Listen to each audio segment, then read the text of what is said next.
Some people suffer from urinary urgency.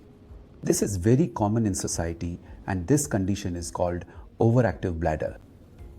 Overactive bladder impacts about 15% of the general population and can occur in children, young adults, as well as the elderly, but it tends to be more severe and is more prevalent as we age. Urgency can lead to urinary frequency, the need to get up repeatedly in the night to pass urine called nocturia, or even urinary leakage or incontinence. In the elderly individual, the need to rush to the toilet in the middle of the night when they're drowsy can lead to falls and fractures, and sometimes that can actually be a terminal event in the lifespan of an individual.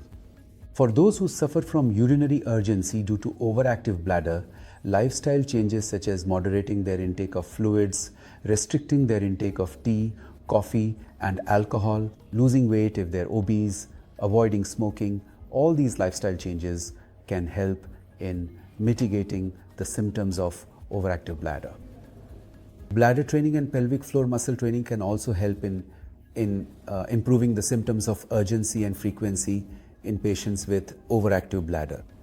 For those who don't respond to such conservative measures, there are medication, and these medicines essentially fall into two groups, the antimuscarinic and the beta-3 agonists, and some patients might require a combination of both. An overwhelming majority of these patients can be managed by a combination of lifestyle changes, drug therapy, and other conservative measures.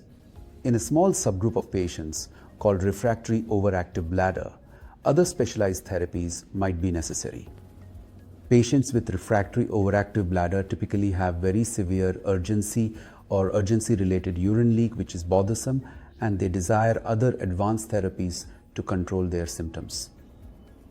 Such therapies could include botulinum toxin or sacral neuromodulation.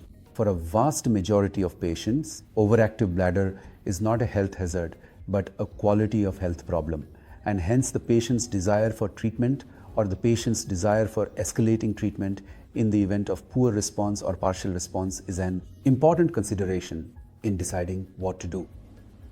All such patients must have an initial evaluation to ensure that other conditions which could be more serious but which could mimic the symptoms of overactive bladder are assessed for and excluded. With appropriate therapy, it should be possible for most patients with overactive bladder to get good control over their symptoms and have a good quality of life.